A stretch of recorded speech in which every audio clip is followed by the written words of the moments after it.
Era alegerea firească, pentru că atunci când, după ce Justin a demonstrat că se descurcă în felul lui atipic, să fie tati part-time, ne-am decis să mai facem încă un tati, de data asta full-time, să aibă el copilul lui. Noi ei de la început, cu toate căutările, cum este Justin, cum este Sânziana, cum se raportează. Tu pur și simplu ai găsit deja personajele și le pui acum într-un alt context, într-o nouă situație. Am făcut echipă foarte bună și cu Alex și cu Raluca și cu Eva și atunci abia așteptam, știam ce plus poate să aducă ei și ei înțeleseseră foarte bine personajele. Plus că, experiența mea din trecut cu serialele, unde relația o dezvolți pe un termen mai lung și tot crești, cumva a ajutat.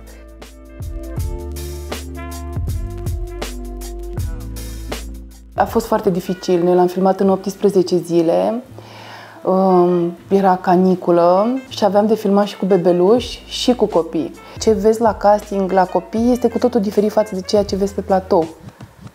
Pentru că pe platou intervine plictiseala, intervine monotonia faptului că trebuie să faci mai multe duble, pentru că ei au foarte multă energie și sunt foarte curioși și poate să facă lucrurile foarte mișto o dată, de 2 ori, dar de 7, de 8 ori după aia încep să scârție lucrurile.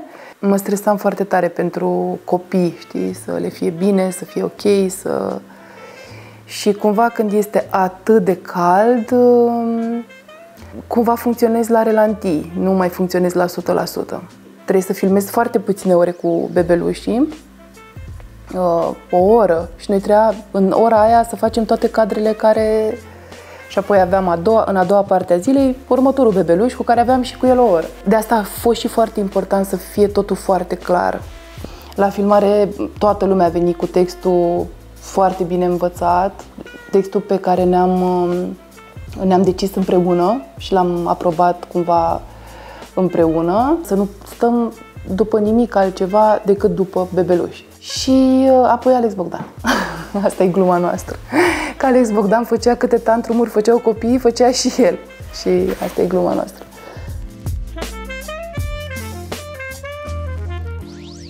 În momentul în care s-au reactivat filmele comerciale, noi aveam foarte multe filme de artă, foarte, foarte mișto, cu mesaje foarte puternice, extraordinar de bine executate, care luau premii internaționale, dar nu ajungeau la publicul român, din păcate. Și scopul filmului comercial a fost să aducă oamenii în cinema, fie să-i facă să se simtă bine, să se relaxeze, fie să le transmită poate și un mic mesaj. Eu cred că se schimbă acum cumva și dorințele publicului. Simt că publicul român se îndreaptă către o nouă dimensiune. Sper, sau cel puțin sper.